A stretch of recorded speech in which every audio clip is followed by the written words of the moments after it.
السلام علیکم۔ میں ظہیر اپنے یوٹیوب چینل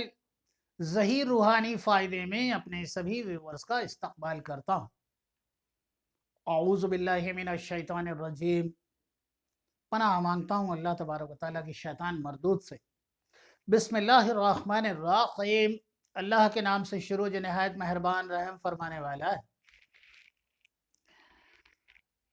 شخصیت میں ایک جلال، ایک کشش، ایک کھنچاؤ پیدا کرنا، اس کے لیے آج میں آپ کو ایک نسخہ بتا رہا ہوں کہ چہرے پر وہ مساج کرانے سے اور وہ کرانے سے اور کاسمیٹک یوز کرنے سے چہرے پر یا شخصیت میں آپ کی اٹریکشن نہیں پیدا ہوتا۔ وہ ایک مصنوعی جعلی فرضی چیزیں ہیں جو بہت ہی کم وقت کے لیے ہوتی ہیں اور اس کے کوئی اثرات بھی مناسب نہیں ہوتے۔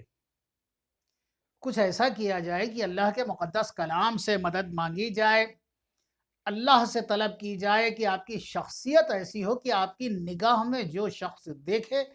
وہ شخص آپ سے متاثر ہو، آپ سے امپریس ہو۔ کسی کی شخصیت سے امپریس ہو جانا یہ تو بڑا ہی کامن سی چیز ہے، لیکن اپنے آپ کو اس لائق بنانا کہ دوسرا شخص آپ کی شخصیت سے متاثر ہو۔ آپ کی شخصیت میں کچھ ایسی چیز ہونی چاہیے، میگنیٹزم، چمبک والی وہ چیز کہ وہ شخص آپ کی نگاہوں میں دیکھے اور آپ سے آپ کے مقصد کی بات کو جانے اور آپ کے کام آئے۔ اس چیز کو پیدا کرنے کے لیے میں آپ کو بتاتا ہوں، آج میں ایک قرآن مجید سے بتا رہا ہوں اور اس کو آزما کر دیکھیں۔ 100% آزمایا ہوا، 100% ٹیسٹڈ نسخہ ہے یہ، اور میں نے اسے جب جب آزمایا ہے الحمدللہ بہتر پایا۔ اٹریکشن کا لا آف اٹریکشن کوئی ایسی چیز نہیں ہے کہ وہ نوجوان یا کسی چیز سے ہی اٹریکشن ہوتا ہے، یا ایسا نہیں ہے۔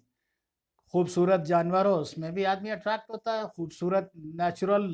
سینریز ہوں اس میں بھی آدمی اٹریکٹ ہوتا ہے، خوبصورت کوئی بھی چیز ہو جس میں، کیونکہ اللہ نے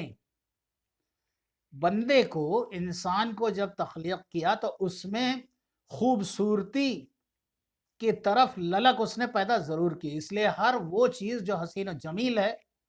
کیونکہ سب سے حسین و جمیل تو اللہ تبارک و تعالیٰ خود ہے، اس لیے اس نے ہر حسین و جمیل چیز میں ایک اٹریکشن، ایک کھچاؤ، ایک میگنیٹزم ضرور رکھا۔ اور اس کو شخصیت میں یہ چیز تب پیدا ہوتی ہے جب سب سے پہلی بات تو یہ کہ آپ کے شخصیت بہتر ہو، آپ کا لباس، آپ کی ڈریسنگ وہ بھی بہتر ہو، آپ کی بات کرنے کا انداز نرم ہونا چاہیے، اور آپ کی گفتگو اتنی بہتر ہونی چاہیے کہ دوسرا شخص بھلے ہی آپ اس کا مقصد حل کرنے میں کامیاب ہو رہے ہیں یا نہیں یہ ایک الگ بات ہے، اور وہ شخص بھی جان رہا ہے جو آپ سے بات کر رہا ہے کہ ان سے میرا کوئی مقصد نہیں حل ہوگا، لیکن پھر بھی آپ کی شخصیت ایسی ہے کہ وہ آپ سے بات کرتا ہے،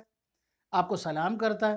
ایسا کیوں؟ ایسا یوں کہ آپ اپنی شخصیت کو ایسا بنائیں، اور ہر شخص کو چاہیے کہ اس کی شخصیت ایسی ہونی چاہیے کہ پریزنٹیبل ہو، کسی کے سامنے وہ جب خود موجود ہو تو اس کے اثرات اس کے ذہن پر ضرور ہونا چاہیے۔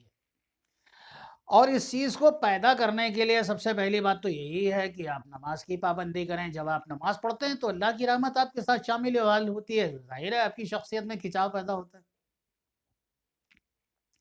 جب آپ نماز پڑھتے ہیں تو اس کے اندر آپ اس کے بعد بہت سی دعائیں بھی پڑھتے ہیں، دعائیں پڑھتے ہیں تو جب آپ اللہ کے کلام سے دعائیں پڑھیں گے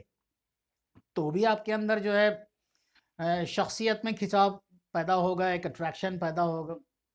جب آپ نماز کی پابندی کرتے ہیں تو تلاوت بھی کریں گے، اور تلاوت کریں گے تو اللہ کے کلام کا فیض آپ کے چہرے، آپ کی شخصیت پہ بھی نمایاں ہوگا اور لوگ متاثر ہوں گے۔ لیکن آج میں خصوصی طور سے بتاتا ہوں، خاص طور سے وہ لوگ جو بڑے بزنس کر رہے ہیں اور پریزنٹیبل پرسنالٹی چاہتے ہیں، ہاں حلال طریقوں پر، وہ طریقے نہیں جس سے کہ صرف انہیں جو ہے مالی مفاد کے لیے نہیں، وہ طریقے جو پرماننٹ ہیں اور نیک و جائز طریقوں پر ہیں، خاص طور سے وہ لوگ جو ریپرزنٹیٹیوز ہیں، جو ایسے کام کرنے والے ہیں کہ وہ چاہتے ہیں کہ ان کی نگاہوں میں اللہ تبارک و تعالیٰ وہ ایک خصوصیت پیدا کر دے کہ جو انہیں دیکھے وہ ان سے مانوس ہو، متاثر ہو، اور ان سے ان کے مقصد کی بات کو محبتاً سنے اور ان کے مقصد کے حساب سے کام بھی کرے۔ ایسے شخص کو چاہیے کہ نمازوں کی پابندی رکھے اور بعد نماز عصر، صلاۃ العصر کے بعد 30 نمبر پارہ میں ایک سورہ ہے سورہ نبا، بہت چھوٹی سی سورہ ہے، بہت ذرا سی سورہ ہے۔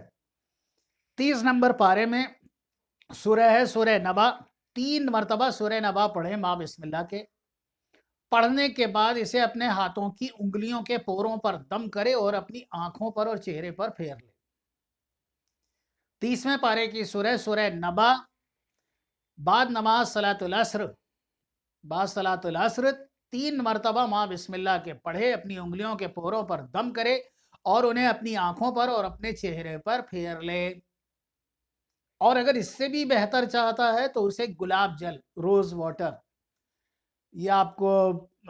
اچھے عطار کے یہاں مل جائے گا، اس سے کہہ کر لیں کہ آنکھ میں ڈالنے کے لیے گلاب جل روز واٹر چاہیے ہے تو وہ آپ کو دے دے گا۔ عرق گلاب میں آپ اس کو 3 مرتبہ جو آپ نے پڑھا ہے اپنی انگلیوں کے پوروں پر سورہ نبا پڑھنے کے بعد اپنے چہرے پر بھی اسے مس کر لیں اپنی انگلیوں پر دم کر کے، اور اسے گلاب جل میں بھی پھونک لیں، اور رات میں سوتے وقت اس کو استعمال کریں۔ انشاءاللہ تعالی چند روز میں ہی آپ کی آنکھوں کے اندر اتنی خوبصورتی پیدا ہو جائے گی، اتنی کشش پیدا ہو جائے گی، اتنا میگنیٹزم پیدا ہو جائے گا کہ جو شخص ان آنکھوں میں آنکھیں ڈالے گا انشاءاللہ گمسا ہو جائے گا۔ ہاں لیکن اسے جائز اور نیک امور تک ہی ہے اس کے مفاد، باقی اور کچھ نہ جانیں کہ اس سے جو ہے آپ کی آنکھوں میں کوئی ایسا ہپنوٹزم پیدا ہو جائے گا، نو ناٹ لائک دیٹ، ایسا کچھ بھی نہیں۔ یہ میں بتا دوں آپ کو، ہر چیز میں واضح کرتا چلتا ہوں، میں کوئی بھی چیز قرآن مجید سے یا مذہب اسلام سے وابستہ کوئی بھی چیز، یہ دنیاوی امور میں اس کے فائدے ضرور ہوتے ہیں لیکن لالچ سے متعلقہ کوئی چیز آپ کی حل نہیں ہوگی، یہ سب پہلے سمجھ لیں۔ اس عمل کو کریں، بعد صلاۃ العصر 3 مرتبہ سورہ نبا پڑھیں، ہاتھوں کی انگلیوں کے پوروں پر دم کریں، آنکھیں اور چہرے پر دم کر لیں، اپنے سینے پر پھونک کر ہاتھ مس کر لیں، گلاب جل پہ اس کو دم کر لیں عرق گلاب میں، اور رات میں سوتے وقت ڈراپر سے 2 ڈراپ ڈال لیں، اور جو چہرے پر وہ آ جائے تو چونکہ وہ قرآن مجید کا پڑھا ہوا عرق گلاب ہے اسے چہرے پر لگا لیں، اور گلاب چہرے کے لیے بھی مفید ترین ہے۔ اللہ تبارک و تعالیٰ سے میری دعا ہے کہ آپ کے تمام جائز مقاصد مکمل اور پورے ہوں۔ اگر کوئی شخص جادو سحر یا اس طرح کی جن و خبیث اور جیسی چیزوں سے یا آسیب جیسی چیزوں سے پریشان ہے تو مجھ سے ضرور رابطہ کرے۔ اللہ تبارک و تعالیٰ سے میری دعا ہے کہ اللہ تبارک و تعالیٰ آپ کا، ہم سب کا حامی و ناصر ہو، ہم سب کو بامراد و کامیاب کرے۔ دعاؤں کے ساتھ اللہ حافظ۔